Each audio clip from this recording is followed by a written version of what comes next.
l'écrasante majorité des fonds de private equity ont une règle qui est de prendre 2% de frais de gestion par an. Ce n'est absolument pas une vidéo sponsorisée. Oh là là, c'est dangereux, ils nous proposent des choses, c'est même pas autorisé en France. Ce à quoi vous avez accès avec Fundora est clairement exceptionnel. Les fonds aux États-Unis, ils en ont, je parlais crûment, mais ils en ont rien à foutre de venir chasser de l'investisseur français. C'est une industrie qui surperforme les marchés cotés avec des rendements qui sont supérieurs sur longue période. Nos frais sont transparents. Ils sont dans la lettre de mission, ils sont sur le site internet, ils sont dans le rapport d'adéquation et ils sont dans le contrat de gestion sous mandat qui est signé avec Saint-Solon-Champ. Et donc demain, malheureusement, on venait à disparaître. Bonjour à tous, j'espère que vous allez bien. Je suis en compagnie de mon ami Bradley Lafont, donc fondateur de Fundora, ou cofondateur, comment il faut dire? Cofondateur, fondateur, Cofondateur de tout le monde. cofondateur de Cofondateur. Fundora. On va s'efforcer d'être exact dans cette vidéo. Voilà, je connais Bradley depuis maintenant, je crois, un an et demi. J'ai vu certaines critiques émerger dernièrement sur Internet de Fundora, notamment suite à ton intervention remarquée dans Legend, notamment dans différents Ouais. podcasts. Voilà, il y a une belle visibilité au niveau de Fundora. Et forcément, ça suscite certaines critiques, certaines réactions qui, à mon sens, ne sont pas fondées, sont discutables, sont faites aussi par un manque de connaissances ou parfois de compétences, hein. Et je t'ai proposé donc de venir intervenir sur ma chaîne afin qu'on prenne Ouais. chacun des sujets et qu'on vienne y répondre. Je précise tout de suite, ce n'est absolument pas une vidéo sponsorisée. Ce que j'explique là, c'est vraiment moi qui ai dit à Bradley, eh, ça te dit pas. Non, c'est à Alan d'ailleurs, très exactement. À Alan où j'ai dit, eh, ça te dit pas, on fait une vidéo, on répond au truc parce que voilà, je voyais des trucs pousser, je me disais, mais oh là là quoi. Et Alan m'a dit, le plus pertinent, c'est Bradley. Donc voilà, Bradley est là. Alan étant mon cofondateur qui est en charge de la partie marketing et communication chez Fundora, donc pour que les gens comprennent qui est Alan. Et effectivement, on se connaît, toi et moi, depuis un an et demi. On a fait quelques webinars ensemble. Et donc, je te remercie aujourd'hui de me laisser la possibilité de répondre, ou en tout cas d'essayer d'expliquer le fonctionnement de Fundora, les différents frais qui sont prélevés par Fundora. Voilà, je suis très content d'être là, je te remercie. Merci à toi. Et alors, dans un souci de transparence, je l'ai dit, absolument pas sponsorisé, je ne retire aucun avantage, rien du tout de cette vidéo. Euh, je suis client moi-même de Fundora depuis maintenant plus d'un an. Donc, j'ai fait plusieurs investissements sur l'ancienne version de la plateforme où c'était des tickets de 10K par investissement. Et je le précise là aussi, Fundora est aussi client chez moi, puisque il participe à mon prochain événement Elite Investors qui est lieu début novembre. Voilà, je mets le lien en description, j'en profite pour faire un peu de la pub pour mon event. De toute façon, il reste 3 places là. Et donc, voilà, par souci de transparence, pour que vous compreniez quel est le cadre relationnel entre nous et quel est le contexte. Ça me semble important pour une vidéo comme celle-ci. L'objectif donc est de répondre aux critiques, qu'elles soient constructives ou pas, hein, que ce soit des internautes et des clients potentiellement, pour clarifier les points de controverse ou en tout cas à minima apporter une réponse claire de la part de Fundora et donc en l'occurrence là de Bradley. On va parler des frais, effectivement. On va parler du fait que voilà, les fonds ne sont pas connus à l'avance. En tout cas, dans cette nouvelle version, c'était le cas dans la version moi sur laquelle j'ai pu investir. Les, voilà, revenir sur doc juridique, sur les suspicions de faux avis, de commentaires suspects, le marketing agressif, les sujets de réglementation, l'enquête faillite de Fundora, les promesses marketing, le comparatif marché, la démocratisation du private equity et est-ce qu'on n'est pas dans un nouveau une bulle sur le private equity? Voilà. Donc beaucoup de sujets qui vont être traités dans cette vidéo. Et on va attaquer tout de suite donc par le sujet des frais jugés élevés et en plus de ça au enfin on vous a vilipendé parce qu'ils sont prélevés d'avance. Donc, il y en a certains, hein, ils parlent de frais cachés, ils mettent en garde contre l'effet mécanique sur la performance donc des fonds que vous proposez.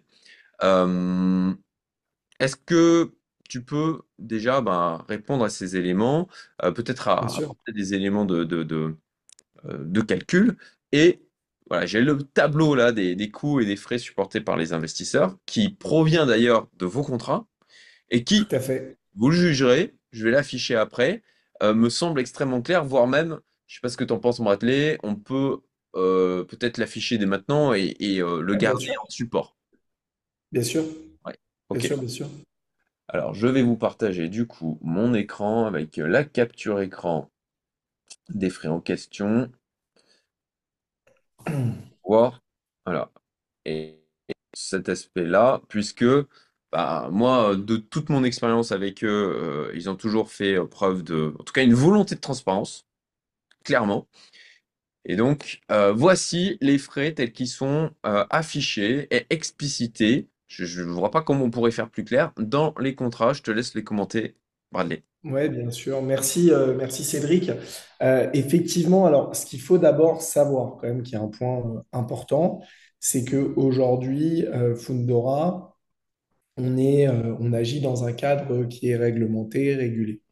Euh, Fundora Conseil, qui appartient à notre structure Fundora, et ce qu'on appelle CIF, c'est-à-dire conseiller en investissement financier. On est enregistré auprès de l'ORIAS et c'est un agrément qui est contrôlé par l'autorité des marchés financiers. Donc, vous avez tout le loisir d'aller sur le site du REGAFI et de vérifier le numéro d'immatriculation ORIAS de Fundora Conseil. Et en fait, on a également on a un autre agrément puisque on est agent lié d'un établissement de paiement, à savoir Lemonway, que vous connaissez certainement si vous investissez sur des plateformes financières en France, puisque c'est aujourd'hui un gros acteur qui permet d'ouvrir des wallets, des comptes bancaires, notamment chez BNP Paribas, mais pas que. Et donc, nous, en tant qu'agent lié, on est régulé auprès de l'ACPR. Et donc, on permet aux investisseurs qui s'enregistrent sur la plateforme Fundora d'ouvrir un compte bancaire sur lequel on va pouvoir exercer ce qu'on appelle une gestion sous mandat. Et ce n'est pas Fundora qui va exercer cette gestion sous mandat, c'est notre partenaire société de gestion de portefeuille qui, lui, est une société régulée par l'AMF. Et donc, vous pourrez retrouver sur leur site internet le numéro d'agrément qui s'appelle Sanso Longchamp. Et Sanso Longchamp, c'est une société de gestion qui a un peu plus de 3 milliards et demi d'actifs sous gestion. Donc, elle gère un peu plus de 3 milliards et demi d'euros. Et c'est une société qui existe depuis 15 ans environ et qui a une cinquantaine de salariés. Donc, le cadre dans lequel nous, on vient s'inscrire, c'est un cadre où finalement Fundora Conseil agit et vient conseiller le service de gestion sous mandat de Sanso Longchamp. Et pourquoi on a retenu ce mécanisme-là? C'est parce que aujourd'hui, pour un investisseur privé, d'accord, qui n'est pas un investisseur professionnel ou un investisseur qualifié qui est capable d'investir au moins 100 000 euros dans un fonds de private equity, il n'est pas possible d'avoir accès à ce qu'on appelle des FPCI, c'est-à-dire des fonds professionnels de capital investissement. Ce sont des fonds qui sont exclusivement réservés aux clients professionnels, aux institutionnels, par exemple des compagnies d'assurance, des fonds de pension, ou bien à des investisseurs aisés, riches, qui peuvent répondre à certains critères, et dont un des critères est notamment le fait de pouvoir investir au moins 100 000 euros. Et donc, ce qu'on a fait, c'est qu'avec nos conseils, on a travaillé pendant de longs mois avant de lancer la version de Fundora qu'on a lancée le 26 mai 2025 officiellement au grand public, où effectivement on a été accompagné pour justement mettre en place cette offre avec le service de gestion sous mandat. Et qu'est-ce que ça veut dire concrètement? Et après, je viendrai aux frais, Cédric. Qu'est-ce que ça veut dire concrètement? Ça veut dire que l'investisseur qui s'inscrit sur Fundora va d'abord remplir ce qu'on appelle un questionnaire d'adéquation. Donc, on va venir étudier son profil. On va lui demander de répondre à un certain nombre de questions. On va lui poser des questions sur ses revenus, sur ses charges, sur les différents investissements qu'il a eu l'occasion de faire, sur son patrimoine. Et suite à ça, on va pouvoir faire un scoring pour voir s'il est apte à investir au service, pardon, et s'il est apte à investir sur la plateforme Fundora au travers du service de gestion sous mandat. Dans un premier temps, on lui fait signer une lettre de mission qui établit finalement qu'il y a un document d'entrée en relation entre le conseiller en investissement financier et le client. Et suite à ça, on va lui demander de signer son rapport d'adéquation. Une fois que son profil est validé, il va avoir accès à différentes stratégies, d'accord? Puisque sur la plateforme Fundora, on parle non pas de fonds, mais de stratégie. Une stratégie étant comment dire, une gestion qui va regrouper potentiellement plusieurs instruments financiers. Et notamment, vous aurez des fonds de private equity, donc un ou plusieurs fonds de private equity, et un ou plusieurs fonds obligataires sur lequel l'argent qui n'est pas appelé par le fonds de private equity va être placé. Et ça, ce sont des fonds obligataires de la gamme Sanso-Longchamp. Et donc, vous avez les documents, notamment le document d'information clé qui est présent sur le site de notre partenaire Sanso-Longchamp pour voir un petit peu de quoi sont composés ces fonds obligataires. Et donc, nous, dans notre mission de conseil, ça va être effectivement d'aller conseiller le client sur le service de gestion sous mandat de Sanso-Longchamp. Et dans ces stratégies, vous allez avoir des fonds professionnels de capital investissement qui vont être sélectionnés par Sanso-Longchamp sur des thématiques précises. Je donne un exemple. On a fait une stratégie dans les semi-conducteurs qu'on a appelé Alcove Semi-conducteurs. Ce n'est pas le nom du fonds, mais c'est le nom de la stratégie qui a été créée par Sanso-Longchamp sur la plateforme Fundora. Et dedans, vous allez retrouver quoi? Vous allez retrouver notamment un fonds qui est un fonds américain qui est spécialisé dans le domaine des semi-conducteurs sur des entreprises qui valent entre 100 et 500 millions de dollars. D'accord?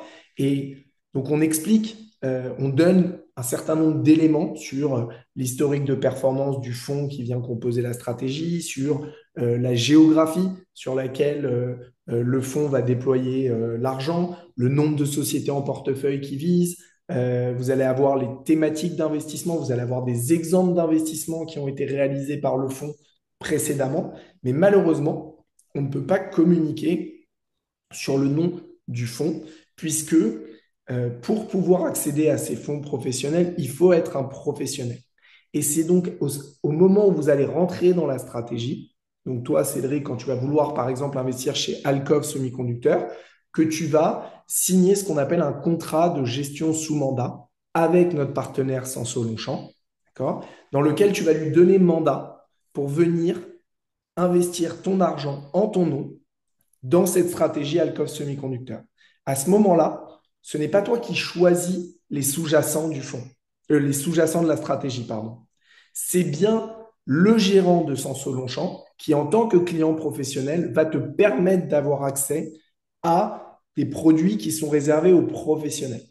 D'accord? Et donc, c'est pour ça qu'on nous demande, et c'était une de tes questions, pourquoi on ne connaît pas en avance le nom des fonds? C'est parce que c'est le gérant qui, lui, est un client professionnel, qui va prendre la décision d'investissement. Et c'est pas toi, Cédric, qui va prendre la décision en disant, voilà, je veux investir dans ce fonds-là, car ce fonds-là, toi, tu n'es pas un client professionnel, tu ne peux pas y avoir accès. Autre point important, on propose souvent ce qu'on appelle des FIA, c'est-à-dire des fonds d'investissement alternatifs. D'accord? C'est un autre nom pour parler des fonds de private equity, qui sont des fonds étrangers.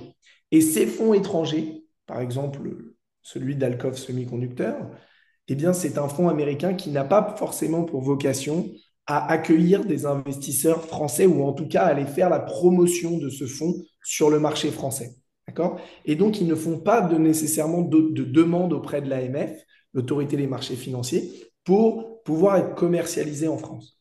Et donc, en passant par la gestion sous mandat, ça nous permet de proposer des fonds qui ne sont pas nécessairement autorisés à la commercialisation en France, des fonds professionnels qui sont réservés aux clients professionnels, ce qu'est notre partenaire Sanso Longchamp.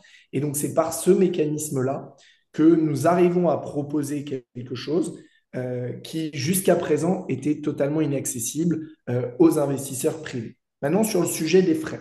Alors, juste, si tu me permets, parce que voilà, t'es expliqué, moi je comprends, mais vu que votre typologie de clientèle, c'est la force de ce que vous proposez, c'est que vous donnez accès à du private equity, je dirais à quasiment tout un chacun, hein, par rapport aux tickets auxquels ça permet d'accéder.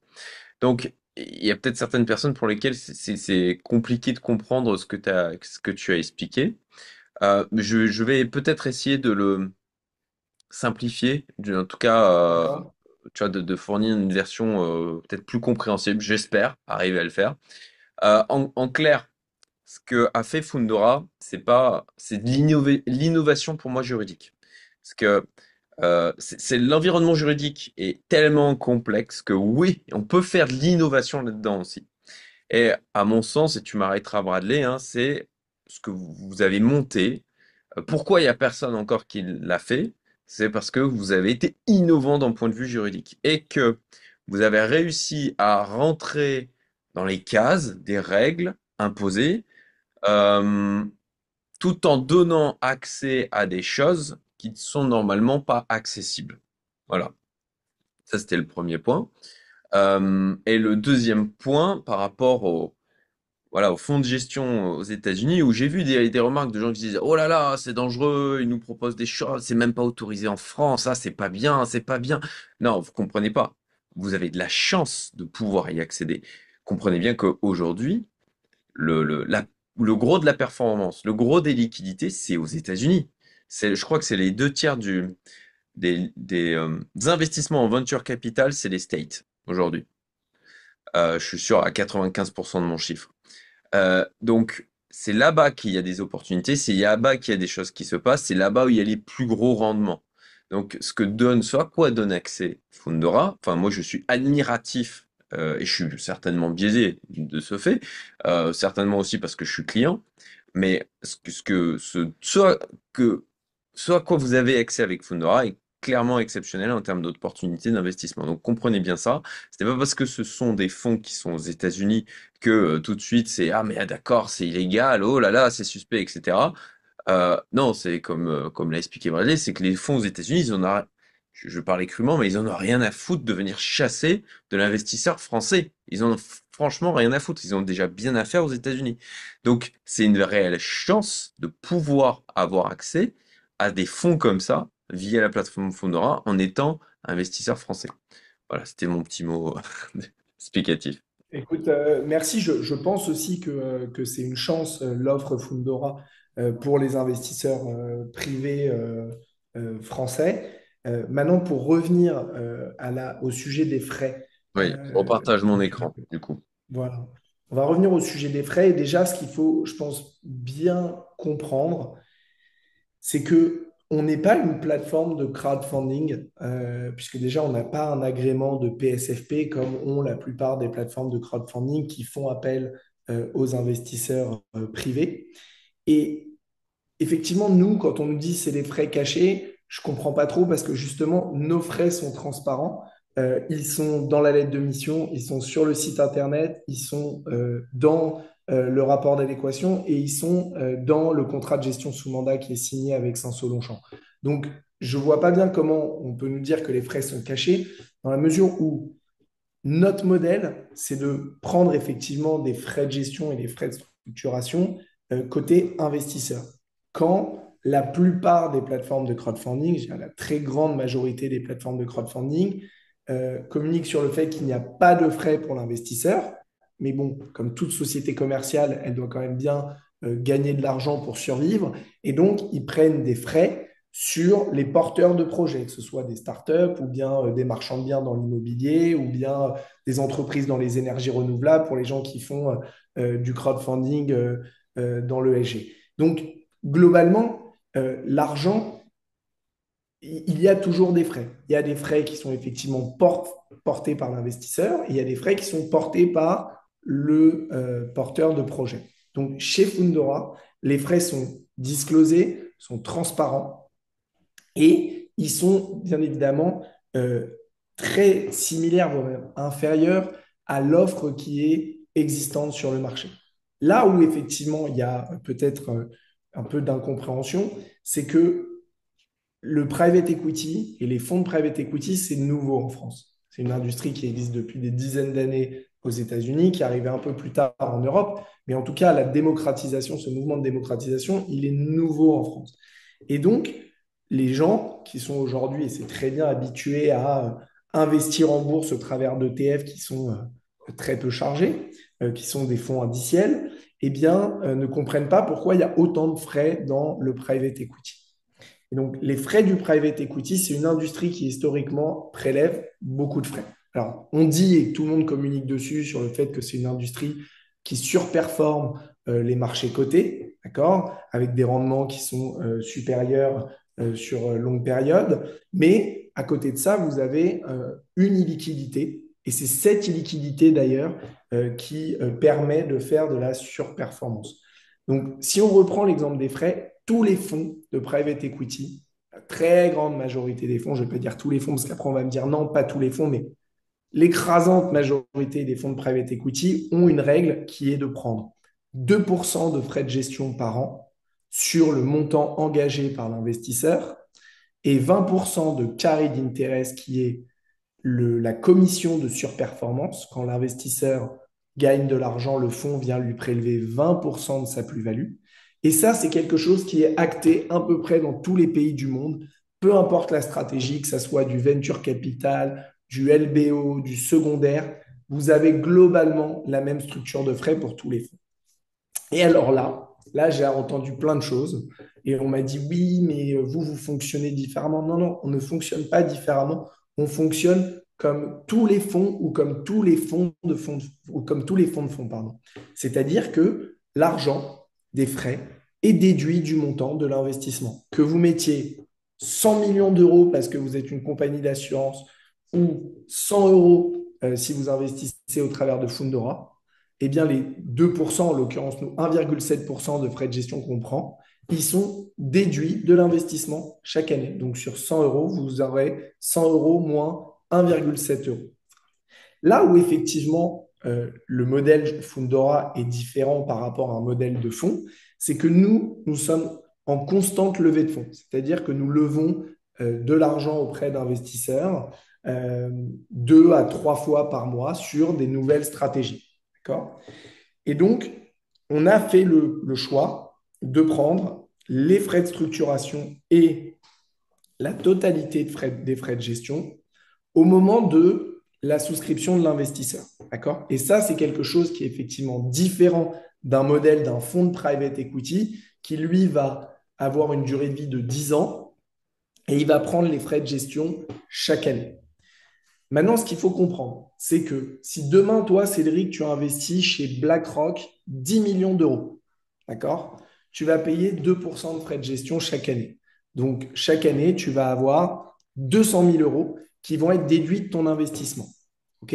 Au final, l'argent qui aura été investi dans les entreprises du portefeuille BlackRock, c'est 8 millions d'euros. C'est-à-dire 10 millions d'euros moins 200 000 fois 10. Donc, moins 2 millions. Donc, tu vas avoir 8 millions d'euros d'investis. Et ça va être déduit chaque année. Si tu investis sur Fundora 10 millions d'euros, d'accord? On reprend ce même exemple. Eh bien, nous, on va venir prélever en année 1 ces 2 millions d'euros. Donc, in fine, dans les sous-jacents, tu as dans les deux cas 8 millions d'euros qui ont été investis. D'accord? On n'est pas dans un monde où on fait les choses différemment. La seule différence, je le rappelle, c'est qu'effectivement, on prend les frais de gestion et de structuration au moment de la souscription de l'investisseur dans le mandat de gestion. Mais ça, c'est déduit de l'investissement comme pour n'importe quel autre fonds. Autre point, il y a une particularité, et ça, les gens ne le savent pas forcément, et nous, on communique massivement dessus, c'est que le fonctionnement d'un fonds de private equity, il est très spécifique. Tu vas avoir généralement un fonds qui va être sur 10 ans, avec 5 années qui vont être consacrées à l'investissement, les 5 premières années de vie du fonds, et ensuite les 5 dernières années qui vont être consacrées au désinvestissement. Ça veut dire quoi? Ça veut dire que les gérants du fonds vont avoir pour mission de vendre les sociétés qu'ils ont en portefeuille pour rendre la liquidité et distribuer de l'argent à leurs investisseurs. OK? Eh bien, nous, chez Fundora, c'est exactement le même principe. Sauf que quand tu investis 100 euros, d'accord, moi, je n'ai pas la possibilité de t'appeler pendant 5 ans 20 euros chaque année.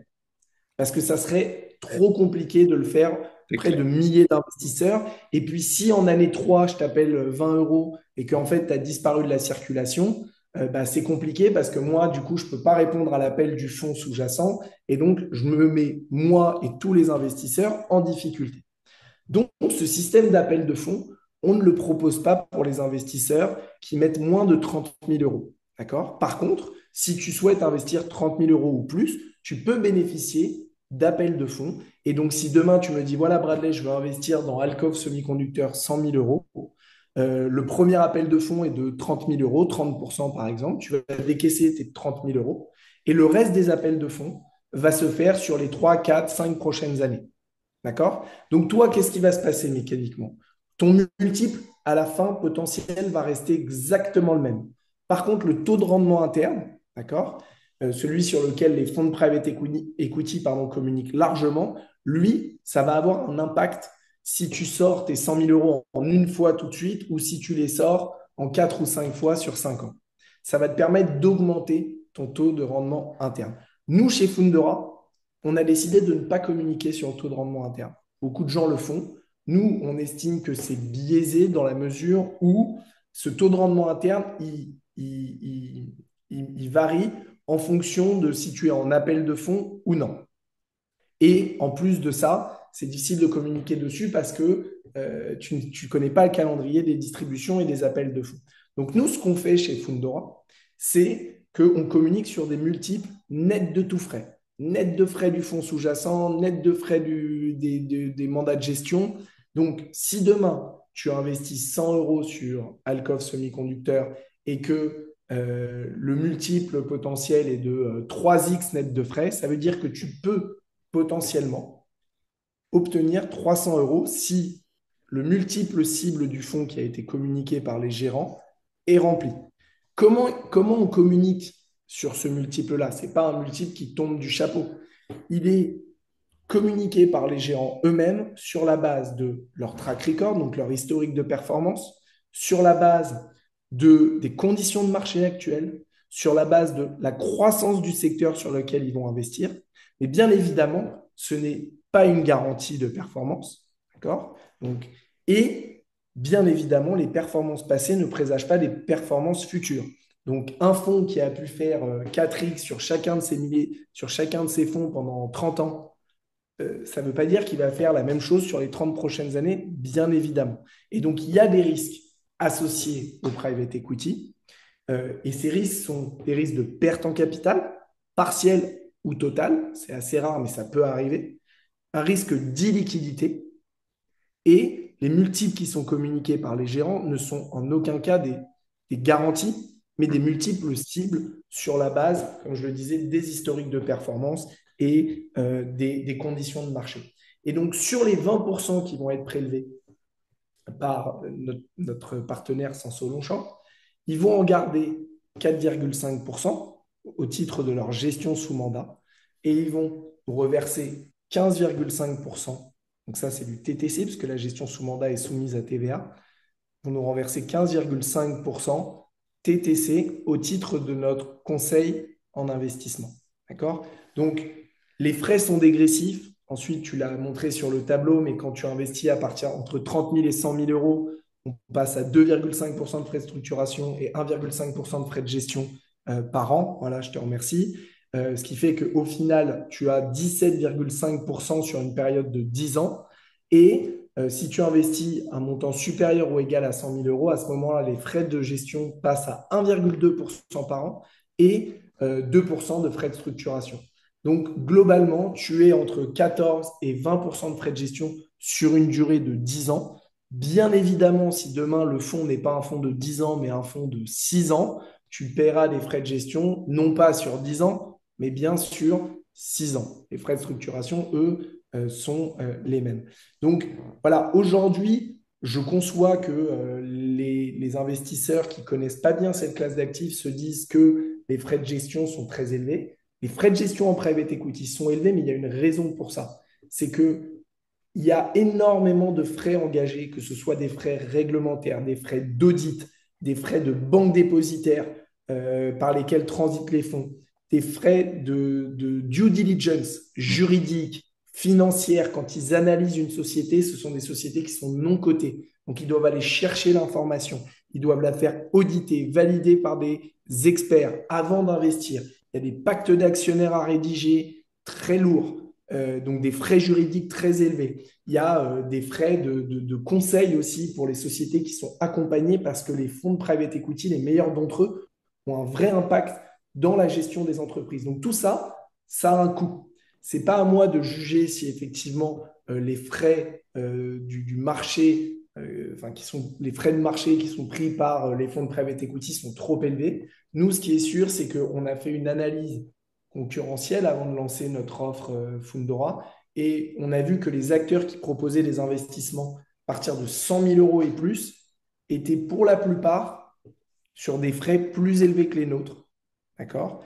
Et que nous, sur une offre à 100 000 euros, donc similaire à la leur, on était parmi les moins chers du marché.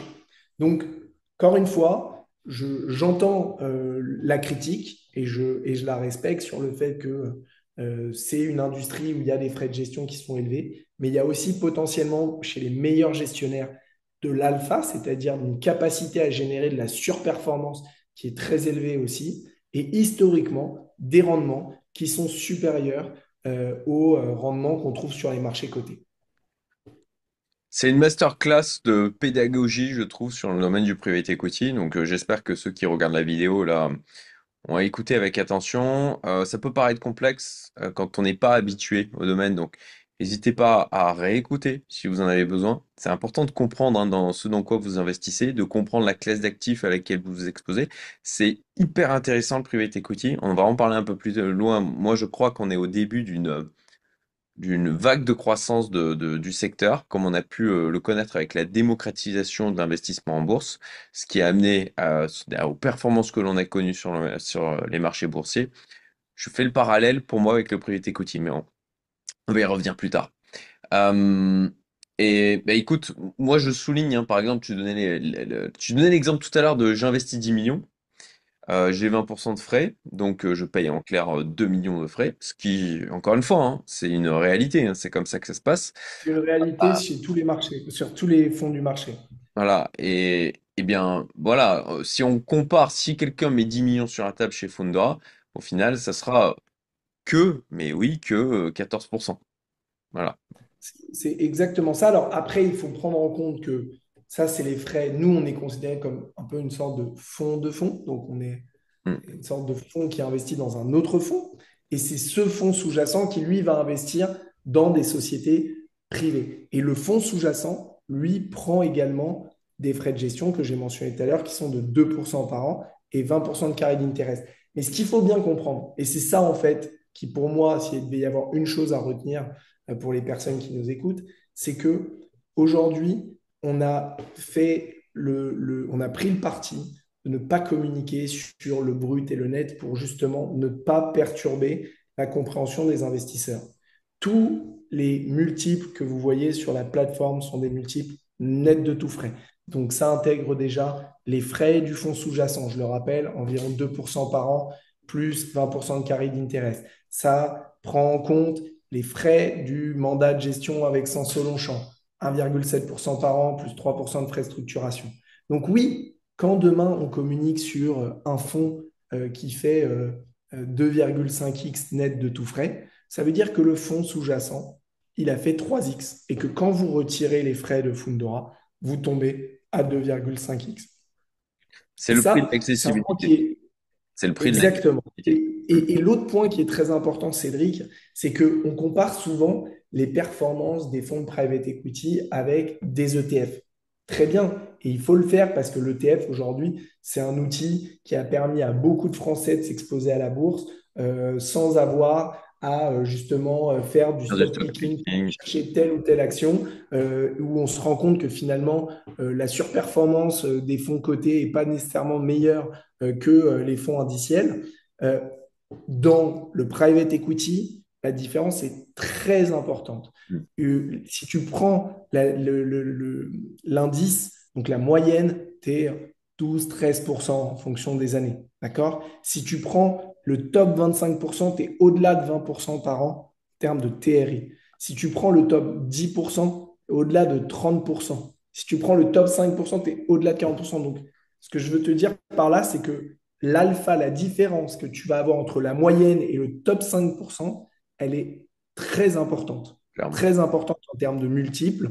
Et donc, le travail auquel on s'applique, on s'attache avec l'équipe de Sens Champ, c'est d'aller justement identifier euh, ces acteurs, ces sociétés de gestion, généralement des petites et moyennes sociétés de gestion qui ont une expertise très pointue sur des secteurs. On en a cité quelques-uns tout à l'heure. Dans les géographies qui performent le mieux, voilà, aujourd'hui, on a pris le parti de ne pas proposer de fonds de venture capital en France et en Europe. On espère qu'on va être en mesure de trouver des fonds qui correspondent aux critères de sélection qu'on a chez Fundora. Mais c'est très important de comprendre que notre, notre, notre expertise, elle est vraiment dans le fait d'aller chercher de l'alpha. Et encore une fois, c'est un investissement qui est risqué. Aujourd'hui, plus les multiples associés sont hauts et plus le risque est important. Ça, c'est enfin, voilà, c'est quelque chose de très basique en finance. Donc, si demain on vous vend du 15% sans risque, c'est faux. C'est faux. 15%, c'est des rendements qui sont élevés. Il y a toujours un risque qui est associé à ça, à ce type d'investissement. Alors, je me permets de rebondir par rapport à la corrélation rendement et risque. C'est un de mes petits chevals de bataille, mais à mon sens, ce qui conditionne aussi le rendement, ce n'est pas forcément que du risque. Oui, en partie. C'est aussi Oui, l'accessibilité. je suis Et là, d'accord. typiquement, l'accessibilité, elle se traduit par de multiples aspects. Elle se traduit dans la capacité à appréhender l'investissement, à le comprendre. Ça crée une barrière aussi à l'entrée. Alors, les liquidités est un risque, est considéré comme un risque. Oui, Effectivement, c'est la capacité de dire, cet argent, je le place et j'attends 10 ans, donc entre 5 et 10 ans, puisque dans le domaine du private equity, ça va commencer à redistribuer au bout de 5 ans, enfin d'une manière classique, hein, bien sûr, il y a encore une fois des particularités, on parle dans un ensemble hein, pour les pointilleux. Il y a aussi l'accessibilité, c'est aussi le montant qu'on peut engager. Comme on le disait tout à l'heure, c'est effectivement le private equity, fonds de private equity, classiquement c'est 100K minimum. Ça oui, vient conditionner aussi, ça vient impacter le rendement quand on a la capacité comme ça de déployer des capitaux qui sont dits importants, entre guillemets, quoi. 100K, ça reste encore petit, hein, dans le private equity. Euh, Là, effectivement, vous allez avoir les frais de la plateforme, mais vous avez à avoir un niveau d'accessibilité qui est supérieur. Vous avez l'accessibilité qui, est, euh, qui est plus importante, donc il y a moins de barrières à l'entrée. Et donc, forcément, ça se paye aussi la structuration, tout le travail, toute l'innovation technologique, juridique, réglementaire mise en place par Fundora. Ça correspond aux frais. Et je sais que comme tu l'as très bien dit, les gens ne s'imaginent pas le travail titanesque que c'est du côté des fonds d'investissement de euh, chercher les boîtes, de les sourcer, de faire la due diligence, enfin, les équipes que ça demande, le temps que ça demande, les avocats, les experts comptables, sûr. Et tu ne parles les pas non audits, plus de tous les dossiers sur lesquels ils ne vont pas au bout parce qu'ils font des absolument. due diligence très poussées. Ils pensent qu'ils vont faire l'investissement et finalement, ils tombent sur quelque chose qui le refroidit et ils passent 1 mois, 2 mois, des frais très importants pour finalement ne pas faire le deal. Ou alors, ils font une proposition et la proposition est refusée par l'entreprise parce qu'elle décide de partir avec un autre fonds. Donc tout ça, c'est aussi des ressources, de l'énergie, du temps, des salariés, des experts, des avocats, des experts comptables qui interviennent sur les dossiers qui finalement ne se font pas. Donc, effectivement, il y a un coût qui est important. Et juste pour préciser, quand Bradley parle d'alpha, en clair, c'est de surperformance. Voilà. C'est parce qu'il n'y a pas tout le monde qui Oui, oui, c'est de la comprend le terme. surperformance. C'est la capacité à générer de la surperformance Mm. pour un gérant. Ok. Bon, on a fait une belle partie là sur les frais. On a répondu au final à la question de pourquoi on n'a pas l'information directement sur les fonds qui c'est le le concept, l'innovation juridique associée, parce que là aussi j'ai vu des posts en disant ah mais non, ils mentent, c'est pas vrai, etc. Voilà, j'espère que là vous aurez compris, vous aurez saisi la raison qui est du mécanisme qui a été déployé pour vous permettre d'y accéder. Sinon, c'est pas possible. Voilà. Toi, tu nous as connus en plus ouais, il y a un peu plus un an et demi. Et donc, tu as vu le chemin qu'on a parcouru, et notamment pour structurer cette offre et pour la rendre accessible au plus grand nombre. Et donc, voilà, on a échangé pendant tous ces derniers mois ensemble, et tu as suivi l'évolution de Fundora. Donc, tu sais le travail qu'on a fait en termes de structuration, en termes d'accompagnement juridique et réglementaire avec nos conseils pour justement arriver à proposer cette offre au plus grand nombre. Absolument. Enfin, je l'ai dit tout à l'heure, hein, je suis, enfin, c'est extrêmement sincère, admiratif, parce qu'en plus de ça, je porte un projet similaire, je dirais, dans le domaine de la startup avec InvestorX, et je vois bien complexité et ce que vous avez réussi à faire est admirable. Malgré, encore une fois, les critiques ou les gens qui ne comprennent pas ou voilà, qui n'ont pas la connaissance de cette classe d'actifs. Euh, ok, donc euh, les fonds ne sont pas connus, c'est bon. Voilà. Doc juridique, voilà, un poste qui critique, mentionne que l'annexe 1 manquante dans ce document, et du coup, tout de suite, ça dit, ça crée de la suspicion, etc. Donc, là-dessus, on n'a pas le contexte. Mais je vais vous expliquer, je me permets, Bradley, d'intervenir sur cet aspect-là, et bien sûr, tu me reprendras si tu juges que ce que je dis avec mon point de vue client est erroné. Bon, c'est des choses qui arrivent.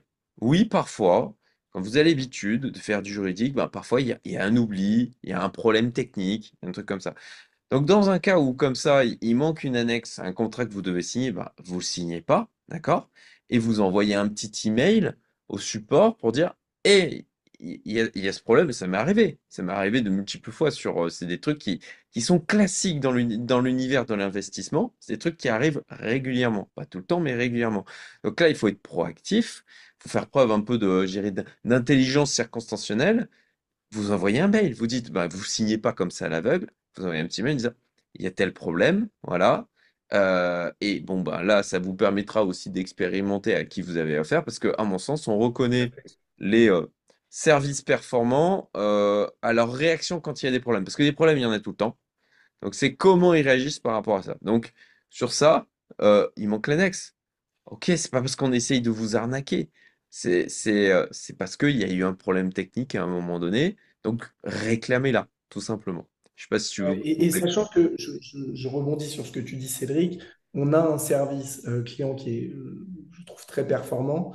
Aujourd'hui, les gens qui font des reviews sur Fundora, parce que ça fait partie des points aussi qu'on nous a reproché, des faux avis, ce sont des investisseurs qui, certes, ne connaissent pas les performances futures des stratégies qui sont proposées par Fundora, parce que moi-même, je ne les connais pas, mais qui notent le sérieux, le service client, la pédagogie dont on fait preuve dans nos vidéos, enfin, voilà, dans tous les outils qu'on met à disposition de notre communauté. Et clairement, voilà, je tiens à saluer le travail qui est fait notamment par Thomas au support client chez nous, qui fait un travail remarquable. Et il n'y a pas un message auquel on n'apporte pas une réponse. Quand il y a des problèmes, et comme tu le dis, ça arrive, évidemment, on est aussi une boîte technologique. Donc, il y a des choses qui parfois ne fonctionnent pas bien. Et quelqu'un, on revient vers vous, on apporte les correctifs. Et je sais, on a aussi une grosse communauté sur Discord qui nous remonte quand il y a des choses qui ne vont pas, et on est toujours très réactif pour prendre en compte leurs remarques et leurs demandes et y apporter les solutions nécessaires. Donc là-dessus, vraiment, n'hésitez pas, plutôt que voilà, de vouloir euh, chercher des réponses sur des forums, c'est très bien, mais n'hésitez pas aussi à contacter, à poser vos questions. On a des conseillers qui sont là pour répondre. Vous pouvez faire des visios, vous pouvez passer nous voir dans nos bureaux pour nous rencontrer, échanger. Nous, on est ouvert bien évidemment à la critique, aux améliorations à apporter au service Fundora. Mais encore une fois, n'hésitez pas à utiliser le chat, il est fait pour ça. Donc faites-en bon usage. Et là-dessus, ben, moi ayant connu Fundora plus jeune, bah, j'ai été confronté à parfois, je sais plus, il y avait des problématiques de signature, des choses comme ça. Tout à fait. Enfin, ok, enfin, quand on est entrepreneur, ceux qui sont entrepreneurs comprennent. Je dirais que, voilà, encore une fois, on est dans de l'innovation, on est dans de la start-up, euh, qu'il y ait parfois des problèmes techniques, c'était pas intentionnel. Voilà, et moi je salue la qualité du travail encore une fois qui a été fait. Certainement que je suis biaisé, mais avec ma casquette d'entrepreneur, je peux vous dire que euh, voilà, et tous les retours de gens qui ont investi provenant de mes communautés, groupes privés, euh, bah, en fait, je n'ai personne aujourd'hui qui m'a dit, ah, Fundora, attends, c'est quand même, ça va pas, ils ont fait ci, ils ont fait ça. Non. Tous, ils m'ont fait le retour que quand il y avait un truc, il y avait le support qui était extrêmement réactif. Ah, écoute, ça me fait plaisir de l'entendre parce qu'on met beaucoup d'efforts. Enfin, toutes les équipes de Fundora mettent énormément d'efforts pour proposer un accompagnement personnalisé aux investisseurs qui nous rejoignent. Donc, je suis très content d'entendre ça de tes différents groupes privés. Alors, sur l'histoire des avis, commentaires suspects, ou voilà, ah bah tiens, c'est les mêmes arguments qui reviennent, puis c'est bizarre quand même, enfin, moi ça me fait marrer, mais des articles qui sont très positifs, c'est suspect. C'est- Moi ça me fait marrer parce qu'il y a il y a plein de gens comme ça qui, quand ils décident d'avoir un prisme, c'est peut-être une arnaque. En fait, tout ce qui va dans le sens de c'est pas une arnaque, eux, ah mais c'est positif, donc c'est suspect. Donc c'est forcément tout biaisé, les avis, les trust pilotes, c'est faux, voilà. Alors, c'est compliqué de répondre à ces gens-là parce que Non, c'est compliqué. Encore une fois, je veux dire, nous, on se concentre sur la mission de Fundora qui est de proposer un service d'investissement autour du private equity à une clientèle privée, d'avoir une plateforme technologique qui fonctionne correctement et qui permette d'assurer ce service d'investissement. Une fois qu'on a dit ça, évidemment, quand on vise un marché qui est important, hein, qui est le marché des investisseurs privés. On ne peut pas plaire à tout le monde et de toute façon, on ne peut pas satisfaire tout le monde. Mais néanmoins, on met beaucoup d'énergie et beaucoup d'efforts avec les équipes de Fundora pour être à l'écoute et pour améliorer les choses qui nous remontent fréquemment, qui ne sont pas conformes. Donc, je le disais, on a ce canal Discord avec lequel on échange avec des centaines de membres de notre communauté. On a le chat sur lequel on reçoit des dizaines de messages chaque jour et qu'on traite. Euh, Aujourd'hui, les investisseurs, évidemment, qu'ils ne mettent pas un avis sur la performance, puisque aujourd'hui, on est dans les stratégies qui sont des stratégies de durée assez longue, entre 5 et 10 ans. Donc aujourd'hui, ils n'ont pas encore eu les fruits de leurs investissements. Néanmoins, on ne peut pas les empêcher de noter la qualité de la plateforme, la qualité de la description des projets, le service client. Je veux dire, on a des clients qui ont des problèmes au moment de leur KYC, qui est un peu difficile sur la plateforme, je le reconnais, et qui ont eu des sujets soit techniques et à qui on apporte une réponse qui finalement arrive à s'inscrire et nous mettre un message en disant bah, je suis content, finalement j'ai eu un bon support client et ça m'a permis d'aller au bout du process alors que c'était difficile. Bon, est-ce qu'on les paye pour leur demander de faire ça? La réponse est bien évidemment non. D'accord? Et il y a des gens qui nous mettent des critiques négatives parce qu'ils ne sont pas satisfaits pour telle ou telle chose. Et effectivement, ces mêmes personnes-là, je les invite à nous contacter pour, encore une fois, qu'on puisse trouver une solution à leurs problèmes s'ils ont effectivement un vrai problème qui n'a pas été résolu. Je voudrais rebondir aussi sur le fait qu'il y en a certains qui critiquent qu'il y ait des copier-coller d'arguments commerciaux. C'est pas parce que on reprend les arguments de la boîte avec laquelle on investit, par laquelle on est convaincu, euh, que pour autant c'est faux. Je dirais effectivement, je dirais que intellectuellement, je crois que ça peut se comprendre que quand il y a des arguments qui pour nous se tiennent, on va pas faire un effort de reformulation alors qu'on peut juste, voilà, je prends les éléments, je suis en accord avec, effectivement, je les mets dans la réponse ou au niveau de mon commentaire. Voilà, c'est pas pour autant que forcément les commentaires ou les avis sont suspects ou sont faux. Voilà, faites preuve je pense que ça vaut le coup de faire preuve d'un peu plus de discernement et de recul par rapport à ça. Et de la même manière, sur le mot arnaque utilisé à tort et à travers, faites attention de la manière dont vous utilisez ce mot qui est très galvaudé aujourd'hui, puisque globalement, dès que on a au final un service qui nous est proposé, où on estime que l'apport de valeur n'est pas suffisant ou qu'on estime que bah, c'est trop cher par rapport à ce que ça apporte, les gens appellent ça arnaque. Donc non, ce n'est Mm. pas ça une arnaque. Une arnaque, c'est quand il y a intention de vous nuire, de vous prendre votre argent en vous trompant, d'accord? Quand vous avez comme ça des frais qui sont très clairement... Alors, ça aussi, ça me fait marrer. Ils sont cachés, les frais. Oui, ils sont cachés pour ceux qui ne lisent pas. Enfin, là-dessus, au bout d'un moment, je veux dire, qu'est-ce que vous voulez, quoi? Il faut quand même faire un minimum d'effort, de prendre connaissance des éléments sur lesquels, des investissements que vous faites et des conditions qui sont associées. Donc, pour moi, c'est pas c'est pas caché quand faut juste lire, quoi. Voilà. Donc, bon, c'était ma petite diatribe sur le terme arnaque que je vois trop souvent. Ensuite, passons maintenant à voilà, quelque chose qui est, je dirais, une défiance assez française sur le marketing dit agressif. Voilà, vous communiquez trop. Vous communiquez trop, vous faites trop de pubs. Et puis, une utilisation intensive de vidéos payées pour attirer et tromper des investisseurs non avertis. Et encore une fois, leur prendre des frais cachés. Enfin voilà, c'est le genre de choses que j'ai pu voir passer. Euh, Ouais. Qu'est-ce que tu aurais à répondre à ces éléments? Bah, je répondrai assez simplement sur le fait que nous, le marché qu'on vise avec cette offre d'investissement à partir de 100 euros, bah, c'est monsieur et madame tout le monde, c'est les investisseurs privés. Il faut quand même comprendre que moi, à la base, et tu le sais, j'ai investi massivement dans des startups en tant que business angel.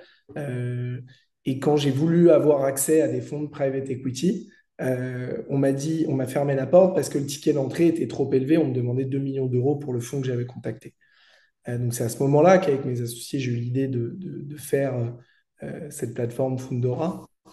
Et, et donc si je raisonne par rapport à ça, c'est on avait deux choix. Le premier, c'était de dire on reste et on propose des fonds étrangers à des grandes fortunes, d'accord? Ou bien on essaye de démocratiser cette classe d'actifs parce que l'injustice que moi j'avais ressentie quand le fonds m'a dit non, monsieur, c'est 2 millions de tickets d'entrée, je me suis dit que plutôt que de ne rien faire, il fallait que j'essaye de changer le cours des choses.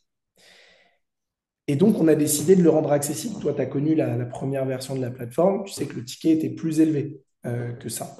Et on a fait un choix qui était de dire aujourd'hui, on estime que la classe d'actifs de private equity, des fonds de private equity, est un investissement qui doit s'adresser au plus grand nombre. D'accord? Donc, on a décidé d'abaisser le ticket à 100 euros. Et donc, en abaissant le ticket à 100 euros, pour justement élargir notre base d'investisseurs, il faut qu'on puisse être visible et qu'on puisse communiquer. Alors, nous reprocher de communiquer, aujourd'hui, c'est quand même difficile d'avoir de nouveaux clients si on ne communique pas et qu'on reste enfermé chez soi derrière son ordinateur et que on ne fait rien. Bon, si on ne fait rien, il ne va rien se passer. Donc oui, effectivement, on a déployé du budget pour être visible, mais être visible pas pour arnaquer les gens comme tu le disais tout à l'heure, mais être visible pour justement pouvoir expliquer les grands principes du private equity, pouvoir expliquer pourquoi on amène cette classe d'actifs jusqu'à présent méconnue au grand public. Et c'est certainement pas pour les arnaquer, puisque justement, on est dans un cadre qui est un cadre réglementé. On travaille avec des partenaires réglementés. Nous-mêmes, on est réglementés. Euh, Justement, on leur dit, voilà, vous allez être accompagné par un professionnel de l'investissement. Je l'ai dit tout à l'heure, Sanso Longchamp, 3,5 milliards d'actifs sous gestion. Et aujourd'hui, nous, on va mettre l'accent sur des secteurs, sur des géographies, sur des types d'entreprises, mais derrière, c'est un professionnel. C'est le gérant, les gérants de Sanso Longchamp qui vont gérer votre argent. Et donc, vous allez pouvoir vous intéresser à quelque chose qui, moi, me passionne, qui est le private equity, qui est l'économie réelle, l'investissement dans l'économie réelle, sans avoir besoin d'être un expert, parce que finalement, vous avez un expert en la personne de Sanso Longchamp qui va pouvoir gérer vos investissements et gérer votre portefeuille en private equity. Donc, oui, on communique sur ces vidéos-là. Oui, pour communiquer, bah, souvent, il faut payer. Parce qu'encore une fois, il n'y a pas grand-chose de gratuit dans ce monde. Mais et on savait en faisant ça que de toute façon, on ne pouvait pas plaire à tout le monde. Mais voilà, quand on regarde aussi les milliers d'investisseurs qui nous rejoignent chaque mois et les messages d'encouragement et de félicitations qu'on reçoit, bah, on se dit que finalement, il y a aussi beaucoup, beaucoup de gens qui sont très contents de pouvoir bénéficier d'une plateforme comme Fundora. Moi, le premier. Merci Bradley. Alors sur la partie structuration, et c'est directement en liaison avec le sujet d'après de OK, qu'est-ce qui se passe en cas de faillite de Fundora? Ouais, Donc il y a des systèmes de voilà, j'ai vu plusieurs trucs, voilà, investir via SPV. Alors qu'est-ce que c'est des SPV? Les gens comprennent pas forcément. OK, voilà, on a évoqué tout à l'heure les fonds non autorisés en France. Tout de suite c'est ah mon Dieu, c'est pas autorisé en France, donc c'est dangereux. Voilà, parce que enfin non, ça marche pas comme ça. Sur le cadre exact, voilà, est-ce que tu peux nous expliquer en fait ouais, comment ça marche d'un point de vue structuration, les intermédiaires? Tu nous l'as déjà quand même bien évoqué en première partie, euh, ouais, mais tu vas peut-être expliquer schématiquement, tu as peut-être ouais. d'ailleurs un schéma à partager si tu veux partager de son écran, c'est quelque chose qui est possible, de OK, c'est quoi les différentes strates et Ok. par quel chemin l'argent clair des gens va passer? Ok. Alors, c'est une très bonne question, effectivement, qui a trait à la structuration du modèle de Fundora. Donc, effectivement, pour chacune des stratégies, il va y avoir ce qu'on appelle un SPV, donc un Special Purpose Vehicle, qui est en fait une société, en l'occurrence, nous, c'est des sociétés civiles fiscalement transparentes, qui sont constituées et dont le but est de prendre une participation dans un ou plusieurs fonds de private equity. Et donc, c'est cette structure-là qui va venir accueillir les différents investisseurs dans le cadre de la gestion sous mandat. Donc, si demain tu investis dans la stratégie de semi-conducteur, tu vas venir acheter des actions du SPV. Ce SPV, lui, n'est pas géré par Fundora. Il est géré par Sanso Longchamp Asset Management, donc notre partenaire société de gestion de portefeuille. Et c'est donc Sanso Longchamp qui, dans le cadre de sa gestion sous mandat, va créer ce véhicule, le gérer, et c'est ce véhicule-là, SPV, qui va prendre une ou plusieurs allocations dans des fonds de private equity. D'accord? Donc, in fine, c'est ce SPV qui aura des parts de fonds. Et toi, Cédric, tu détiendras des actions de ce SPV. OK? Donc, l'argent va être appelé au fur et à mesure à ce SPV et on va venir répondre aux différents appels du fonds sous-jacent. Et dès qu'il y aura des distributions, eh bien, le fonds ou les fonds sous-jacents vont venir distribuer l'argent au SPV et ensuite le SPV va venir te redistribuer l'argent sur le wallet que tu as chez Fundora. Okay. Donc ça, c'est vraiment le mécanisme. Et donc, comme c'est un SPV qui est géré par Sanso Longchamp, si demain, et je ne le souhaite évidemment pas, Fundora venait à disparaître, le document contractuel que tu as, il est entre toi, l'investisseur, et Sanso Longchamp Asset Management. C'est ce contrat de gestion sous mandat qui est ton document contractuel qui fait que tu as confié la gestion de tes fonds à Sanso Longchamp sur une stratégie dédiée.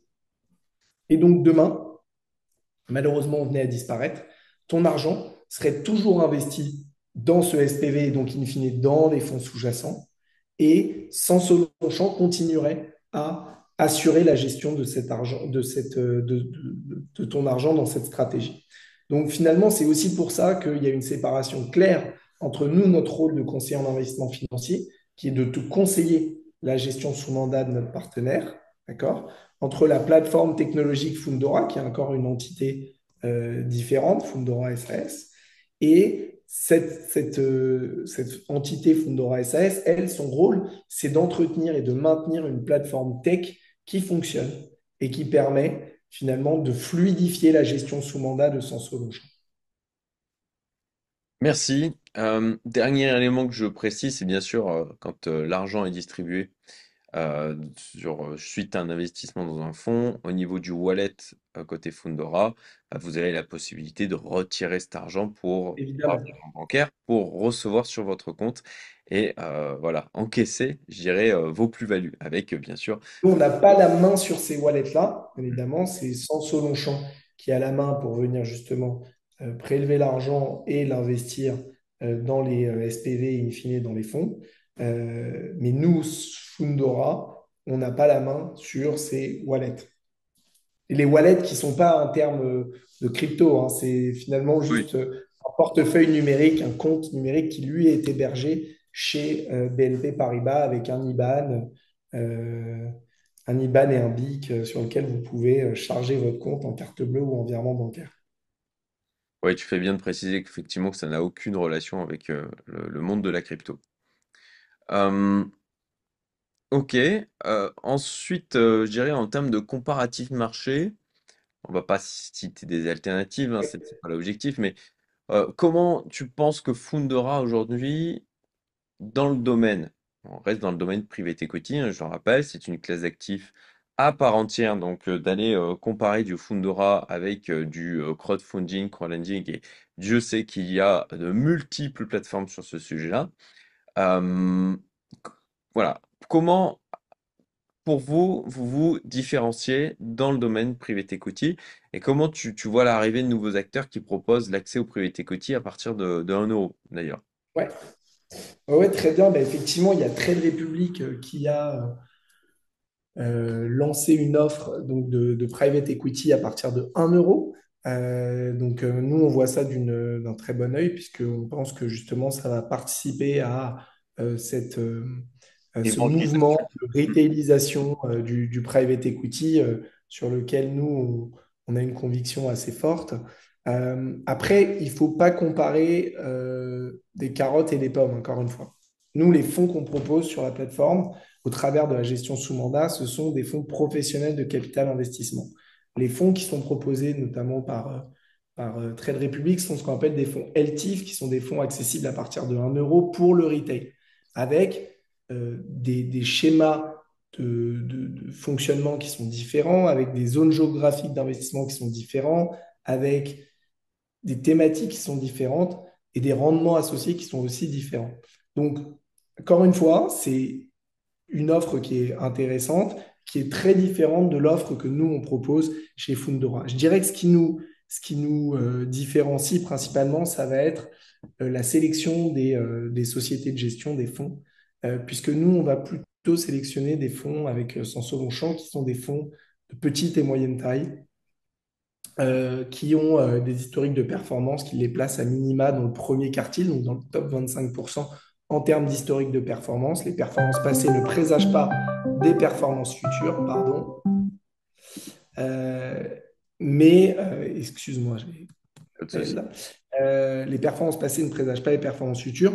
Et donc, nous, on va vraiment aller chercher des fonds un peu de niche sur des expertises très pointues. J'ai parlé tout à l'heure des semi-conducteurs, la cybersécurité, sur l'IA, on va avoir des géographies, les États-Unis, on va avoir l'Europe du Nord, l'Australie, l'Asie. Voilà, on a des stratégies aussi qui sont différentes.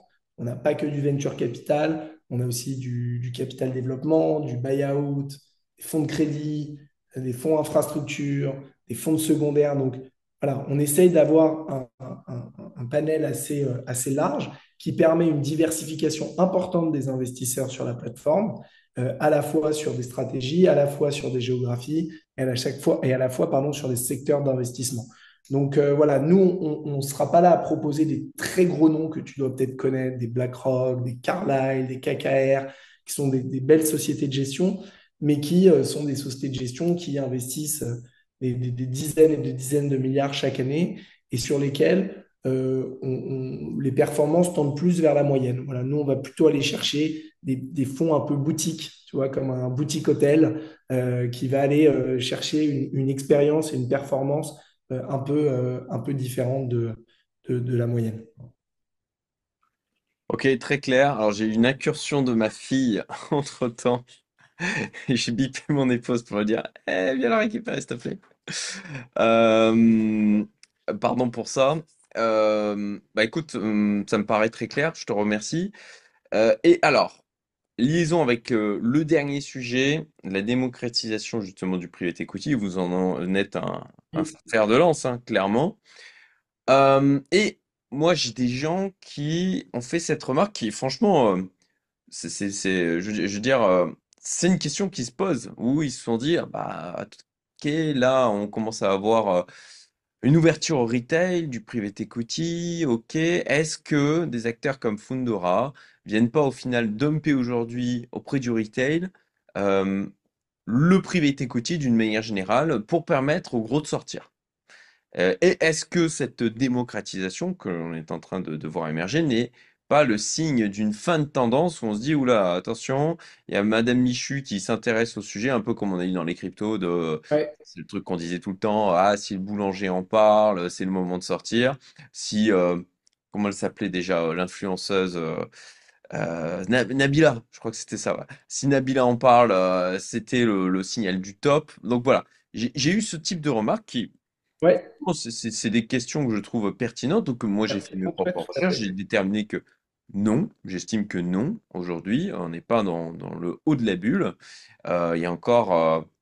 Moi, je fais plutôt le parallèle, comme j'évoquais tout à l'heure en teasing, avec Avec la bourse. les marchés boursiers, la démocratisation de l'accès à la bourse, parce qu'il y a de ça 20 ans, 30 ans, bah, c'était pas aussi facile qu'aujourd'hui. On n'avait pas des brokers où en quelques clics, on pouvait investir en bourse. Le trading était quelque chose qui vraiment s'adressait à une population d'initiés.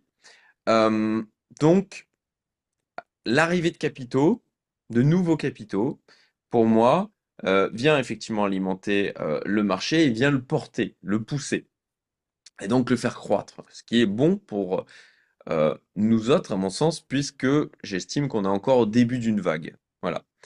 Euh, est-ce que, qu'est-ce que tu en penses, toi, de ton côté, et quels éléments d'analyse Alors, supplémentaires tu aurais à apporter?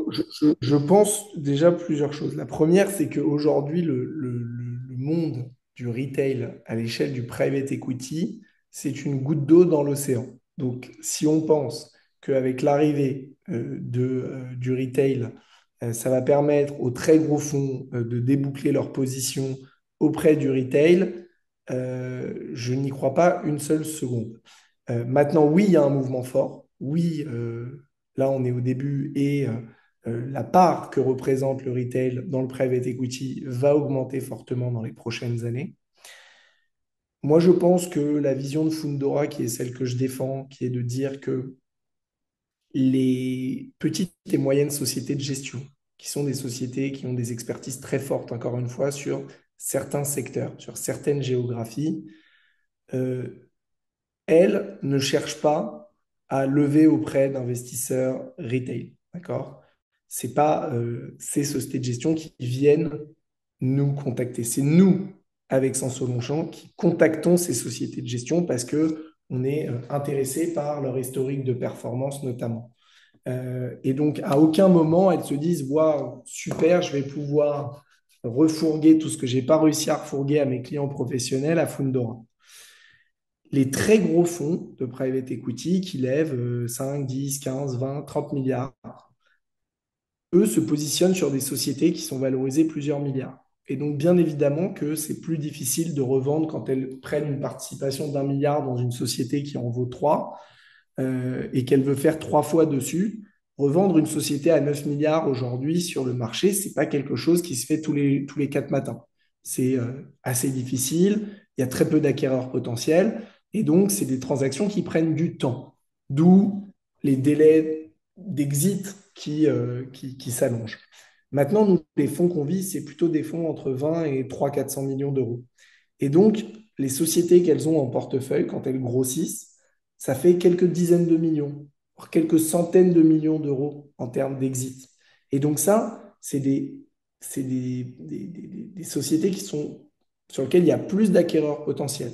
C'est plus facile de céder ses parts, même sur un marché secondaire. Je ne parle même pas d'introduction en bourse. Je parle vraiment d'un marché secondaire qui est quasiment inexistant en France dans la tech, mais qui est très dynamique, notamment aux États-Unis. Clairement. Et donc aujourd'hui, un fonds qui est rentré, qui a investi 5 millions de dollars dans une société et qui souhaite revendre cette société, ses parts, 50 ou 60 millions de dollars, il trouve des acheteurs. Alors parfois avec de la décote dessus, mais il trouve des acheteurs relativement facilement aujourd'hui. Donc quand tout le monde me parle du private equity, de l'illiquidité, du fait que effectivement c'est très difficile maintenant pour les fonds de private equity de revendre leur participation. Et c'est d'ailleurs pour ça qu'ils font ce qu'on appelle des fonds de continuation. Je ne veux Mm. pas rentrer dans le détail, mais voilà, où en gros, ils recréent J'ai un fait autre un fonds, article sur mon site. acheter les participations de leur fonds précédent pour permettre de donner de la liquidité à leurs investisseurs du fonds précédent et repasser un peu la patate chaude aux nouveaux investisseurs. Nous, sur les fonds qu'on sélectionne avec Sanso Longchamp, on n'est pas du tout dans ces cas de figure-là parce que je l'ai expliqué, on est sur des tailles de deal sur lesquelles il y a beaucoup plus de liquidité. C'est comme en bourse. Si demain, tu as une small cap qui vaut 20 millions d'euros de capitalisation boursière et que toi, tu détiens 6 millions d'euros du capital et qu'il y a 1000 actions par jour qui sont échangées, si tu veux vendre ton bloc de 6 millions d'euros, il va falloir que tu trouves un acquéreur en face. Tu ne vas pas juste appuyer sur un bouton. Si tu as 10 actions, bon, bah, tu vas appuyer sur le bouton et puis il y a quelqu'un qui va te les racheter instantanément dans le carnet d'ordre. Donc, encore une fois, on met tout dans le même sac. Allez, c'est parti. C'est le retail qui va payer les pots cassés des gros fonds qui n'arrivent pas à vendre leur boîte, etc. De là à dire que tout le marché est comme ça, on en fait une généralité, mais on aime bien ça, a priori, tout généraliser.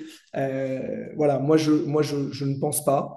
C'est pas la vocation qu'on a chez Fundora.